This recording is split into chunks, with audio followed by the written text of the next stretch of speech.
Hey guys, Brandon Lewis here with the TennCon Big 7, bringing you stories about how grassroots group leaders completely disagree with the RINOs who voted to let Democrats vote in Republican primaries. We'll get into that story.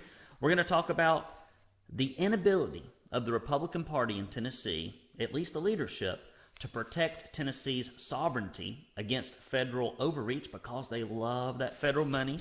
We're also going to discuss with you why wives of senators are lobbying for more corporate welfare in a profound conflict of interest.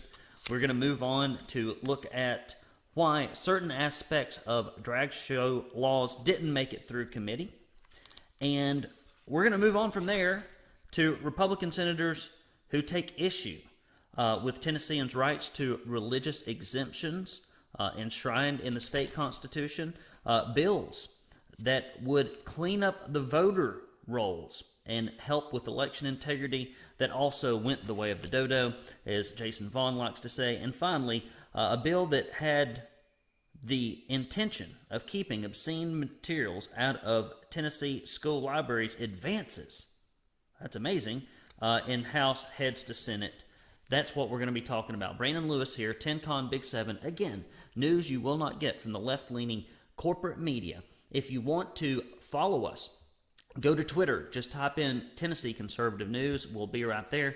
And further, if you want to follow us on the other free speech platforms where we have not been shadow banned or disciplined, you can go to Gab, Getter, Truth, Parler, MeWe, and Rumble. Let's get right into the stories. But first, the mailbag. I've got a note here. People do send us letters and notes to 1523 East 27th Street, Chattanooga, Tennessee, 37404, although we may have an address change coming up here soon. This comes from Catherine. She says, thanks for being our friend in the trenches. Thank you so very much, Catherine. I appreciate that. Got that in the mail. What else do we have here? Good morning.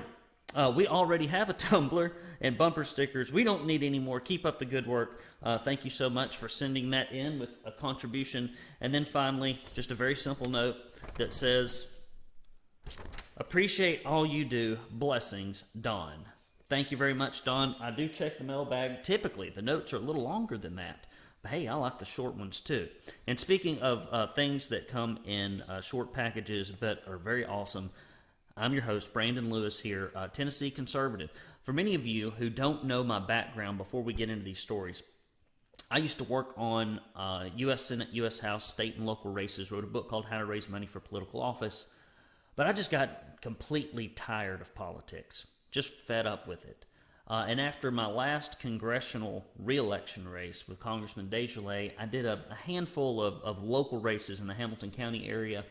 And I just got out of it for 6 years until the pandemic and the Republicans' mismanage of it pulled me back into the fray, where I discovered what I have found over the last 2.5 years to be true, is that we really don't have a Republican supermajority in Tennessee. What we really have is a supermajority of old Southern Democrats who pretend to be Republicans, and we have a very small minority of conservatives that actually do the will of their districts instead of the corporate paymasters up in Nashville and the lobbyists who drop off political action committee checks and whisper into the ears of our legislators. If you go and look at followthemoneyreport.com, you'll see that all of our leadership, without exception, get the majority of their money from outside of their district in Tennessee, the GOP leadership, and it comes from special interest instead of individuals. So as I go through these stories, and you're like, how in the world could this happen if we have a Republican supermajority?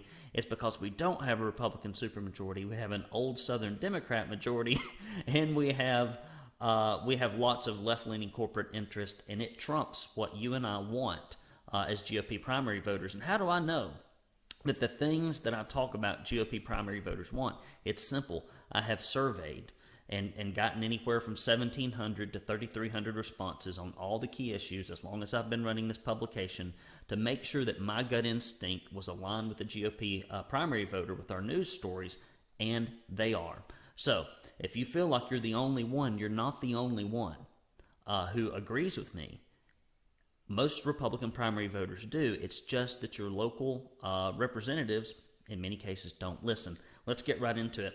Okay, big story. Local GOP groups disagree with RINO vote allowing Democrats to vote in GOP primaries. The Tennessee House Local Government Committee has now killed multiple bills this legislative session that would have ensured party election integrity for their constituents and the state of Tennessee as a whole.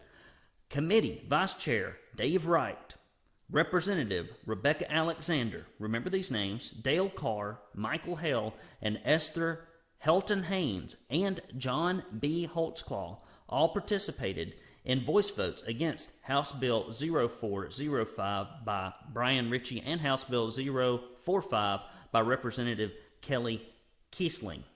Representative William Slater was present but didn't have the you-know-what to vote on HB 0405. He just didn't vote, didn't want to represent his constituents, but didn't want to say that he was a flaming rhino at the same time. You're rocking a hard place, buddy, I understand.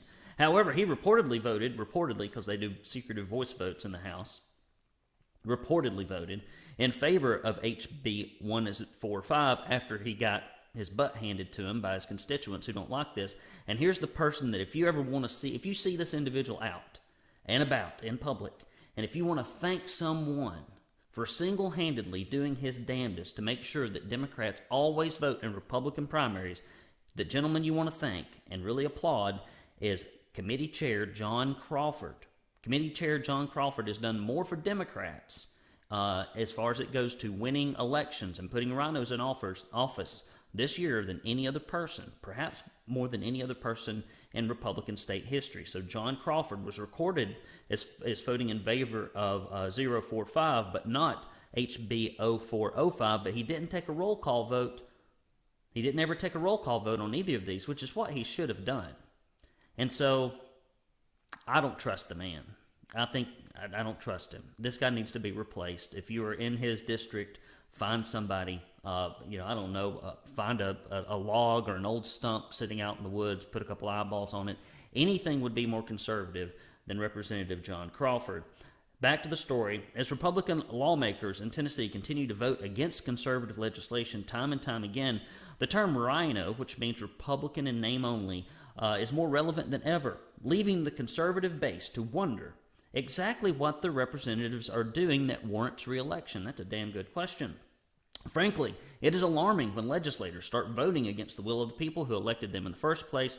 So began the Tennessee conservatives' mission to find out why exactly Republican constituents thought and what they had to say about closing the state's primaries. Despite a lack of response, sometimes we can't get people to get back to us, from Josh Hardin of the Carter County GOP and Chair Bill Kilgore from the Sullivan County GOP, we did have responses from Trousdale, Hamilton, Sumner, Sevier, Knox, and Unicoi counties. All the chairmen of these counties were overwhelming in favor of closing the Republican primaries, and even the state executive committee sent these people letters, and they got thousands of phone calls to close the primaries. But because these are not Republicans, these are old Southern Democrats. That's what John Crawford is. He's an old Southern Democrat, as is Rebecca Alexander, Dave Wright, Dale Carr, Michael Hale, Esther Helton Haynes, John B. Holtzclaw. These are old Southern Democrats that are stuck in Republican districts, and they're just class president types, and they're going to run. And back to the story, the TCRP is not in favor of allowing Democrats to vote in Republican primaries. It could influence our political races. It could allow a weaker candidate to become a front runner and ultimately the nominee, which in turn could result in a Democratic victory. It weakens our political process, says Rachel Jones, Trousdale County GOP chair. I don't have time to read the other quotes. Go to TennesseeConservativeNews.com, hit that subscribe button, you'll get these stories. But basically, the long and short of this, I couldn't do that twice if I tried. The long and short of this is that we have Southern Democrats running the Republican Party from the top down. Bill Lee, Cameron Sexton, Randy McNally, Scott Golden are really just old Southern Democrats. And they had to move over as everything moved over. And they're still clutching and clinging to that good old boy corporate welfare world that keeps their campaign coffers full. Next story. Senate committee kills bill to protect Tennessee's sovereignty.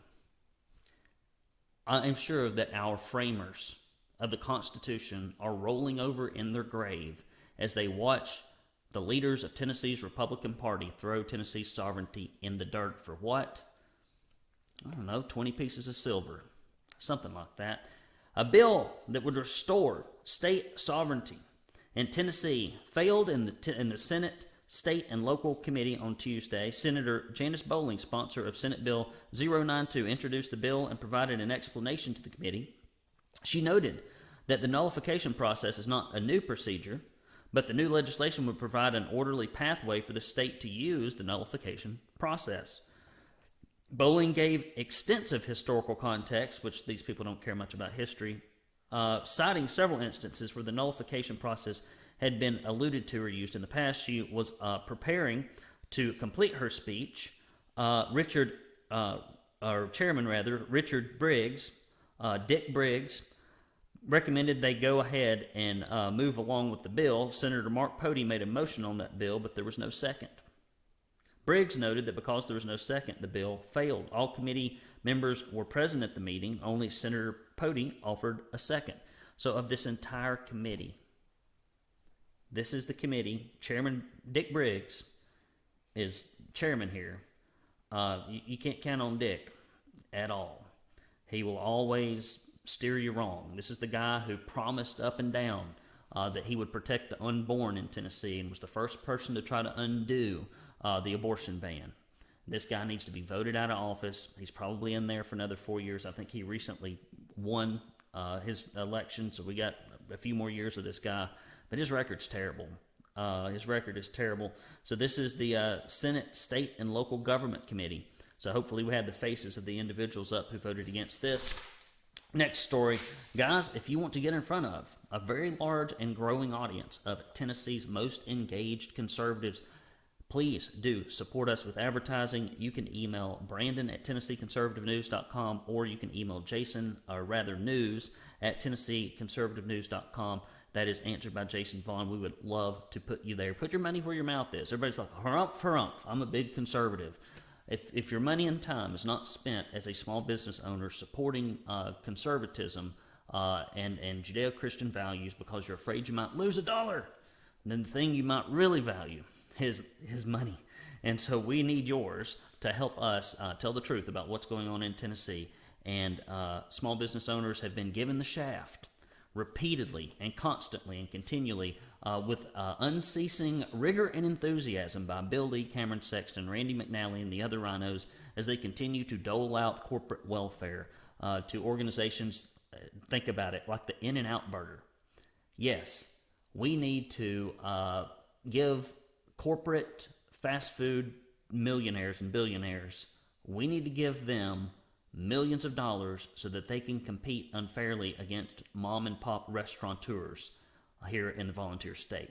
That is your Southern Democrat Party right now that's in charge of the TNGOP. So if you want to combat that kind of nonsense and you're a small business owner and you'd like to advertise, because God knows we'll never get any corporate money, please do email us, Brandon at TennesseeConservativeNews.com, and if not, make a donation to relieve your guilty conscience. Next story. Conflict of interest. Wife of state senator to lobby for more corporate welfare. The Office of Major League Baseball Commissioner has compiled a group of 5 lobbyists. Now listen, if you want to get into the pockets of Tennessee taxpayer dollars for a very specialized picking winners and losers tourist thing, then you don't just send one lobbyist up there. No, you spend millions to get billions. Or you spend a few $100,000 to get millions. I'm telling you what, hiring left-leaning corporate lobbyists to go up to Nashville and bilk the Tennessee taxpayer is probably the biggest return on investment you'll ever get. And one of those team members includes Nicole Osborne Watson, wife of Senator Bo Watson. Nicole Watson works for the Holland and Knight lobbying team as a partner and senior policy advisor. Previously, Nicole Watson was part of a lobbying team that successfully pushed for $500 million worth of state bonds to fund a new stadium, the Titan Stadium, which when the Beacon Center polled people, 60% of folks, I believe, thereabouts in Tennessee were like opposed to this corporate welfare scheme. And even some people that have some good sense in Nashville have been opposed to this corporate welfare scheme. It's terrible, and I bet if you poll just Republicans, it's probably more like 80% of Republicans do not like corporate welfare. But guess what? Again, we do not have a Republican supermajority. We have old Southern Democrats up there. So, think about this. The use of taxpayer dollars to bankroll the stadium continues to be unpopular. With the push for Major League Baseball to come to Nashville and the potential, I'm sure taxpayers need to pay for this stadium, right? It'd be funded by you. Senator Watson currently chairs, now this is, the lobbyist is his wife, currently chairs the Senate Finance Ways and Means Committee. I don't know how much Miss Watson got paid when your millions went to the Titans. I'd say it's probably $50,000, $100,000, probably something like that. I don't know for sure. But it's a big chunk. These lobbyists, they're not up there in Dickies and Walmart slacks. I mean, these people make a lot of money, all right? If you want to make a lot of money, especially if you're a retired state rep or senator, you go up there and start peddling influence after your career's over. And if you can't peddle your influence, then why not marry somebody and send them up there to peddle the influence? And then you take that money that comes from peddling the influence, you put it in your joint bank account and go on a nice vacation or build a house or whatever else you want to do. I can't believe all the talk about transparency in government from Lee when he ran. All the talk about transparency in government from Lee and McNally when they passed that incumbent protection bill that censored grassroots organizations. But they'll allow this. Anything that lines their pocket personally, they're all about. All legislation that involves state money must pass through this committee before going to the full Senate for a vote. So think about this. You're the wife of probably one of the most powerful committee members in the Senate in Tennessee. Do you think you get a different reception when you go from office to office? Do you think that your relationship to somebody who chairs the committee where all the money goes through, you think that just like doesn't have any effect? There's no conflict of interest there. Never any undocumented conversations. Never any you scratch my back, I'll scratch yours. None of that ever happens. I don't buy it. And even if everything was completely above board with the verbal language, at issue up in Nashville, almost every corrupting influence is directly tied to money. Campaign contributions, these shady PACs that have quote-unquote no involvement but come out of the blue to mainly almost exclusively attack conservative candidates when they run against liberal, Southern Democrat, Republican incumbents. But they don't investigate this stuff here, which is obviously a clear violation of the trust of the electorate. I mean, it's just obvious. Senator Watson currently chairs that committee. This means the senator would have an inside hand in helping push through or move to fund a stadium and any future stadium that requires substantial amounts of taxpayer dollars. And what you'll often hear these guys say, well, I'll just abstain from the vote. We see what happens when we put RINOs in charge of committees, like the whole deal with not letting Democrats vote in Republican primaries. Who do we have on that chair? A RINO, John Crawford. What's he do? It doesn't matter what the voices sound like, he's going to gavel the thing down as if it died. He's not taking roll call votes. Two situations where roll call votes were absolutely needed, Mr. Crawford didn't take them. So if you abstain from a vote, you can still get the outcome you want if you know who's going to vote how, and if you've told them how to vote, which committee chairs and Sexton and McNally, ain't nothing up there happens that they don't have their fingerprints on.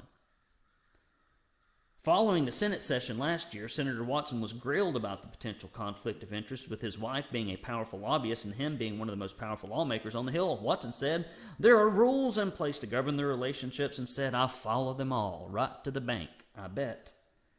Even though she may not lobby the senator, other legislators are aware of their connection, and this relationship gives her more power and influence. Another concern is that lobbying fees received by Senator Watson's wife go straight into the bank account of the Watson family, making the passage of another corporate welfare deal personally beneficial to the senator. I like Bo Watson personally. Like him. A very likable person. I've known him for years. Nice guy, like his family. Nice. But here's the thing. Either go serve or do something else that makes money. I mean, that's what I do. I have something else completely detached from politics and completely detached from this publication that I make my money from. And then I spend my volunteer time, which is way too much, doing this thing. Don't let there be all these conflicts of interest if you can help it. I think I threw that one away prematurely. Again, volunteer time. Bill to ban drag shows for kids in Tennessee dies in the Senate committee, and this is a different bill, not the other one. They came at this with multiple angles. The Republican supermajority in the Tennessee's House and local committee killed a bill aimed at banning adult performers from performing adult cabaret that is harmful to kids by failing to offer a second on the bill. Sponsor of Senate Bill 0841, and this is Senator Joey Hensley, said the bill would require a person to obtain an entertainment permit if a county has an adult-oriented establishment or prior to performing an adult cabaret entertainment for compensation, and would prohibit public, private, and commercial establishments from allowing persons under the age of 18 to attend performances featuring adult cabaret. Without reading a whole bunch of this, it was basically licensing it. So if somebody wanted to do this nonsense, they had to get a license, but it was gavelled down for lack of a second. The other one went through and passed. There was a little bit of confusion on this because they were similar bills, but one passed and the other one didn't. So he said one person did have a pretty good comment, I would say. Senator Adam Lowe said that constituents, he did not support the bill because it viewed it as legitimizing drag as working trade alongside of plumbers or electricians. I do not support this obscure hobby being identified as a licensed trade. Okay, maybe it died for a good reason. See, listen, I don't always every bill does not need to pass. We don't need a whole bunch of laws, right? The less laws, the better. But the ones that really matter, we need. Guys, listen, we run on grassroots support. I don't get any of that good old-fashioned Watson lobbying money. We don't get $100,000, $200,000 paychecks for bilking the taxpayer. We just have to rely on $10, $25, $100, $1,000 donations, and those are far and few between, that come through the transom for people that are just like, gosh, thank goodness there is a news source. You're the only one who will tell me the truth in Tennessee, and you ain't lying. I don't know of another news source like ours. It doesn't exist. You got the Tennessee Star, but they barely cover Tennessee anymore. And if they've got somebody spending a little bit of campaign money on an ad over there, they'll just about shut up about stuff. We don't do that over here. And in fact, anybody can spend money on ads over here, but I tell people, we endorse specific candidates at our publication, so we may be running your ad, but I may be endorsing somebody else. So if you're okay with that, give me your money, but they never are. So I don't change my endorsement based upon who pays us. We are very unique, and we need your support. If you want to turn around one day and us not be here, the easiest way for that to happen quickly is for you to keep your pocketbook zipped tighter than Dick's hat band. So get the folding money out, write a check, swap a credit card. We will not sell your information to the Communist Party, nor your farmland, as so many Republicans apparently think should be done here in the volunteer state. Instead, we use it to promote liberty because there's no place left to run. Go to TennesseeConservativeNews.com/support or mail us checks to 1523 East 27th Street, Chattanooga, Tennessee, 37404. It is on the screen. Now, if you give a recurring donation of $10 or more, or if you give a $50 donation or more, we will give you this Proud Tennessee Conservative tumbler. I think that's what we're still on. We will also send you a Don't California My Tennessee bumper sticker, and we will also send you a Proud Tennessee Conservative bumper sticker and a directory of your elected officials up there in Nashville. So you can email them as they try to dismantle everything that is worth a hoot in our state and give it to corporations and other people. All right, guys, moving right along. Now, next week we're gonna have new mugs and new bumper stickers, and I think you're gonna like the theme. I was gonna do it today, but we had a little bit of a logistical hiccup, so I'm waiting a week. But next week, stand by, it's coming. The reason I'm doing this from my home studio again, I just keep making excuses. This is 3 in a row, is because I ran off and I left my laptop charger at the studio downtown, and I couldn't get to it. And so I had to come back and do this. So my apologies to Mr. Jason Vaughn, who's having to do this late when he should be doing it early, and that is my fault. I'm sorry, buddy. Here we go. Another story. Republican senators take issue with Tennesseans' right to religious exemptions enshrined in the state constitution. A bill aimed at codifying the constitutional rights of Tennesseans to decline vaccines for religious reasons in the private sector failed in the Senate Commerce and Labor Subcommittee this week. Senate Bill Sponsor 1109, sponsored by Senator Janice Bowling, who fights up there. Man, it is, you don't understand the constitutional conservative fortitude you have to have in the House or Senate in Tennessee to actually be a conservative. If you are actually a conservative and you vote the way your constituents want you to, you can be assured, and no PAC money's coming your way, you can be assured leadership is not coming your way. You will not find a true blue conservative in the upper levels of Republican leadership in either the House or the Senate. And that's just the truth. I know we do the RINO report every year. The leadership doesn't make it. Sad, really. Senator Janice Bowling would have prohibited employers from firing or in any way discriminating against employees who submitted a religious exemption in lieu of complying with requests to get a vaccine. The proposed law would also have allowed for private right of action for injunctive relief and to recover compensatory damage and reasonable attorney fees against any employer who took adverse action against an employee who turned in a religious exemption. Amendments to the bill would have exempted healthcare companies and also those employed by the federal government because, healthcare workers don't really have any rights and federal workers don't have any rights because we need the money. We need the money. Who needs your principles when you got cold, hard cash, which they're trying to get away with as well, or do away with, I should say.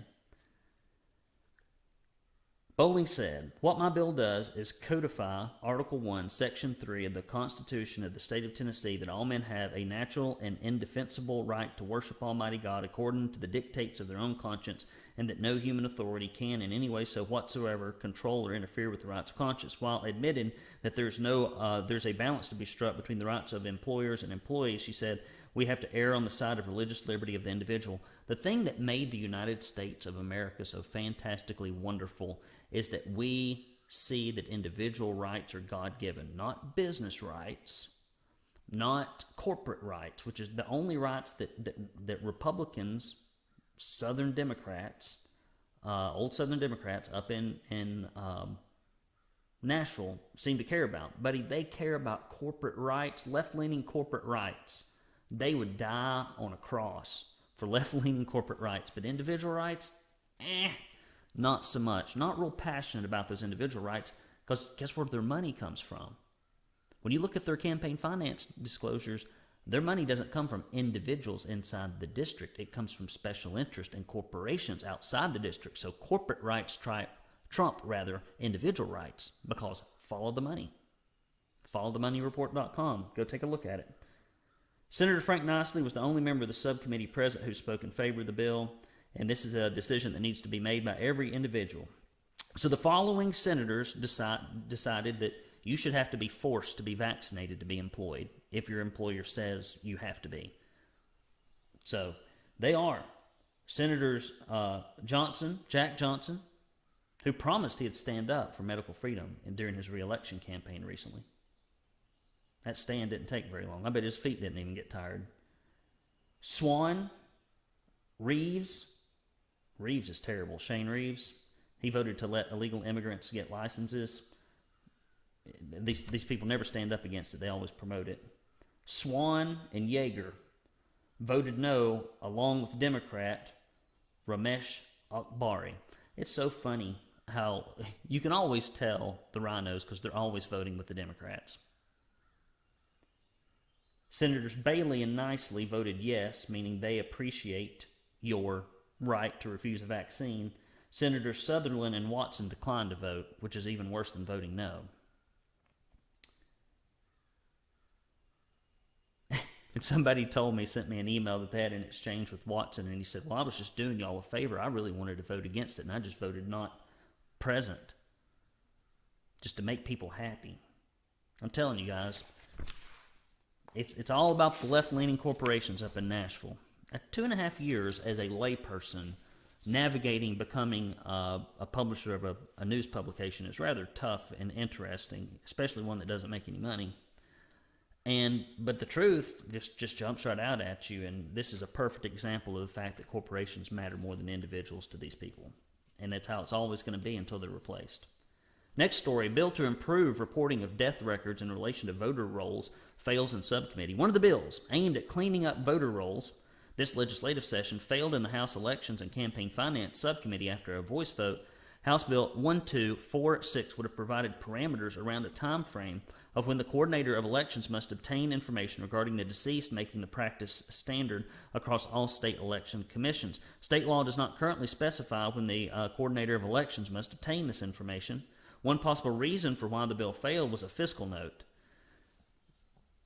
There needs to be a better process in Tennessee where, when things are important, some kind of fiscal approval could get done in advance, because anything that has a fiscal note just about gets killed, because hardly anything conservative passes up there anyway.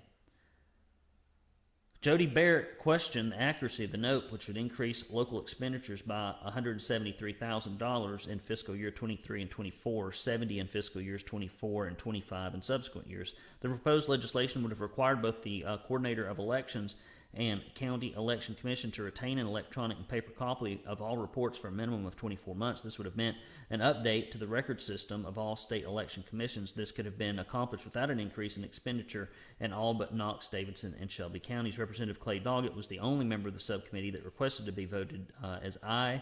We have reached out to all members of the subcommittee to ask why they voted, and only received a response from Chairman Rudd, the Secretary of State, Department of Elections, and in agreement with the Tennessee Department of Health to access their records, to maintain secure voter databases, and purge deceased voters' active rolls, to release the information at a time and the way that the legislation required would violate that agreement and could put the access to the information at risk.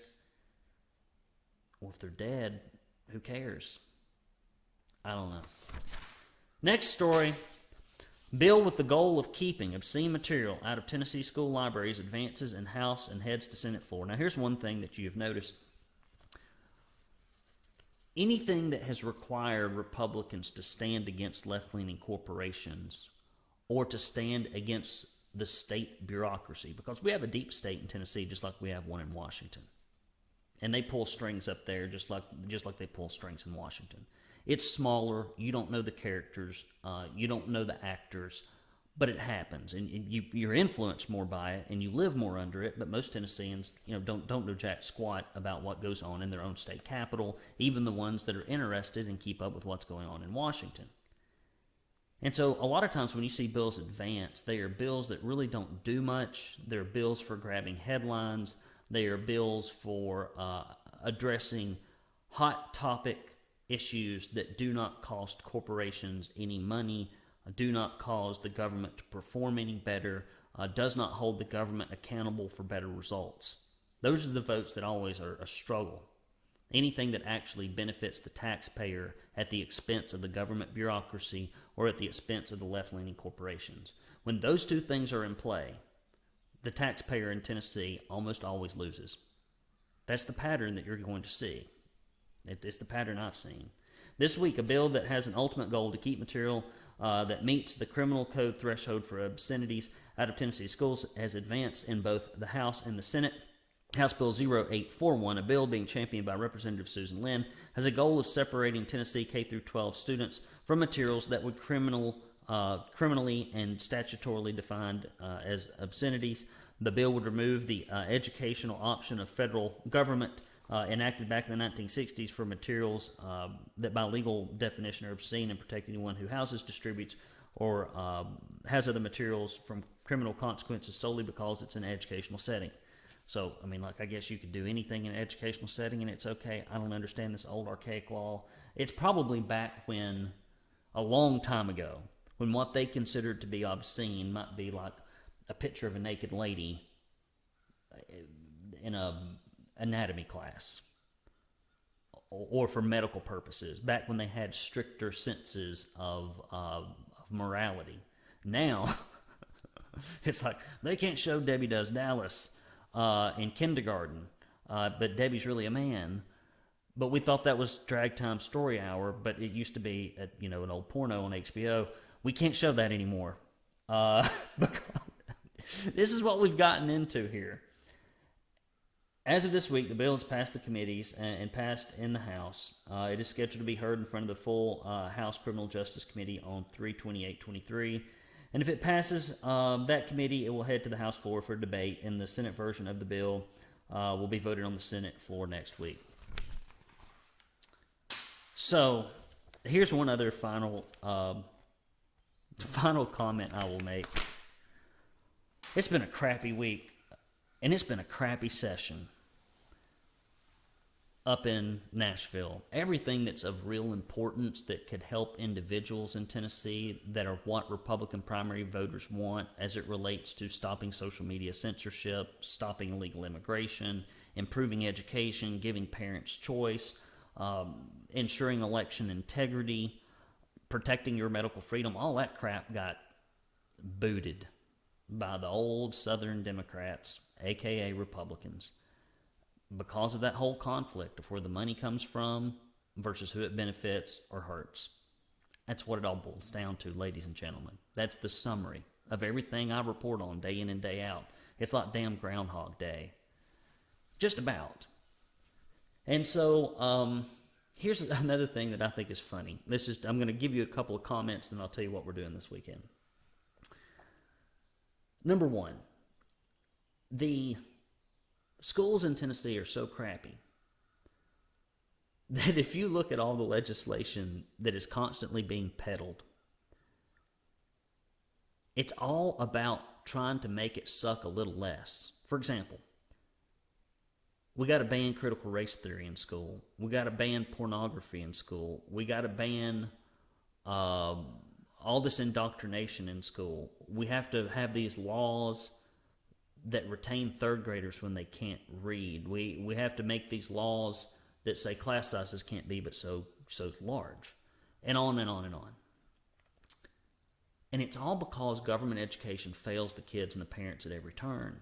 It's like if you had to constantly get together at a business meeting where there was a private school or a private business, and you had to continually have staff meetings about how mad the customers were and about how mistreated their children were or how mistreated the client was, to where you had to pass like draconian laws that were forcing the employees of the company who were servicing your clients to just not do the most hateful, awful things ever.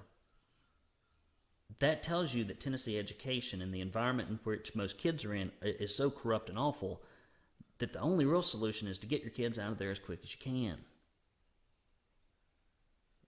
I mean, we've had a Republican supermajority for 10 years. Only a third of kids can read and write and do math at grade level, and I drive by schools in the inner city here in Chattanooga all the time and feel nothing but sorrow for the people that are stuck in those illiteracy factories where they probably pick up more information on how to peddle drugs and live on the street than probably get a job, depending on the school. They're unsafe. They're indoctrination centers. I don't know. It's just terrible. I come on here and I'm just looking for some. I guess that I would say this. If I'm going to be optimistic with you here, what this has allowed me to do as we near the end of this session, and this is the third one I've been through, if you don't count the two sessions that we were instrumental in helping bring about for medical freedom in Tennessee early on, the reason that our publication came into existence, is that no amount of trying to work with the people that are presently elected in office is going to help. I was under the naive belief that if we told more and more people about how they actually voted, now we don't reach as many people as we should, which is why I always beg for money, because I just put that money right back in the publication trying to reach more people, more conservatives, so they know the truth about their state government, not what they're told and lying, scheming, direct mail and TV and internet ads, which is primarily all they ever hear from the RINOs, and almost always full of lies and misleading half-truths. I thought that if we just told the truth out there, that these guys would be like, oh my gosh, for the first time ever, there's a conservative news outlet reporting on the fact that we are not conservative in the least bit. That it does not seem to be doing it. So the good news is now we know what doesn't work. and we now know who isn't on our team. So now the only solution is to recruit, train, and support candidates to replace these people. That's all that's left. What is it, Thomas Edison, somebody once said to him about the invention of the light bulb, and I can't remember how many different materials he used to try to make the experiment work and how many iterations he went through, but it was countless thousands. And he said, well, it really didn't bother me because every time I put something in there and it failed, I knew that was one last thing that I had to try. And so that's really what this has felt like, going through this whole process for me as somebody who doesn't make a living doing this, who just does it out of a sense of obligation, duty, and passion, is that I've figured out what doesn't work. Now, not that what we do here doesn't help. It does. I've watched some people get a little squeamish and improve their voting record a touch. But it ain't been much. And maybe it's because we're not big enough yet. And we got pretty big on Facebook and they shut us down. We've got a pretty darn big email and text message list. And we're growing on Twitter. But we still don't reach nearly enough conservatives to really get the job done. And that's why your support is so important. Bottom line. All right, guys. What are we doing this weekend? I'm about to step right over Shaw. You can't see Shaw, but it is in this direction, toward my house, where there is a little girl's birthday party set up. We're having what's called a late stayover party. I don't know what that means. That's when they show up at 5 o'clock and they stay till about 9 o'clock, but their parents pick them up, but it's not a sleepover, although there will be a remnant sleeping over. We'll have 4 or 5 girls running about doing what girls do in the house tonight, and then tomorrow we're having the family and family friends get together over here at the house. So we're just birthday partying for my oldest, Sylvia Loretta Lewis. We're birthday partying for her all weekend long. It's all about Sylvia this weekend. So I don't know if I get to do anything else other than that. Maybe, but it's not on the plans because we're just going to hang out and have fun and celebrate that precious little curly-haired, used to be curly-haired. Now that the hair got a little longer, the curls kind of fell out a little bit, but that little darling that I used to call Spanky Doodles, who is now an elderly baby. She wanted to be called a preteen. Daddy, I'm about to be preteen. I said, no, you're not. You're about to be an elderly baby. She did not like that. I do not know why. Women are a mystery. Those elderly babies are a mystery. All right, guys. Well, I appreciate you very much. Thank you for your words of encouragement. I'll close with one last thing. I will be out and about speaking here soon. I think May, don't quote me on the date, 21st. I will be, I think, speaking at Calvary Chapel's Civics and Culture program. So that'll be in Chattanooga, Tennessee on April 15th. I'm going to be at the Tennessee Republican Assembly's meeting. I'll be sending out information on that. And then sometime in the next month or so, I'm going up to the McMinn County Republican Women meeting to speak, which kind of makes me nervous because I don't want to say anything too much. But one of the dear ladies assured me, she goes, now, we're real conservative over here in McMinn County. So I'm going to tell the truth, but I'm going to tell it nicer than I do in my podcasts, and I'm going to tell it sweeter, and I'm going to tell it because I know that I'm there and at their request and at their event. I will tone it down a little bit because that's my job. I try to, I do what I'm told when I go to conservative organizations to speak, but I always tell the truth about what's going on in Nashville because ain't nobody else doing it. So I'll be hitting the dusty trail, getting out of my hermit hole, which I don't like to do very much. But I do sally out in the summer months when I'm not as busy. And the legislative session isn't in and my business isn't as wide open as it often is. So I appreciate you, again, for letting me talk to you. I don't get to see each and every one of you personally. And I feel like I have to neglect my emails and text messages far more than I care to. And so when I get to talk to you like this, even though it's me talking to you and I can't hear or see you, if it doesn't make you feel any better, it makes me feel better because you're standing up for the conservative values, not the fake kind, not the cliched kind, but the real kind. And it costs something when you do that. And so I appreciate you standing with me. It is our duty to do this, and I would rather have you in my corner than anybody else. So thank you very much. Hope you have a fantastic weekend. This is Brandon Lewis with the TennCon Big 7 Weekend Update, signing off.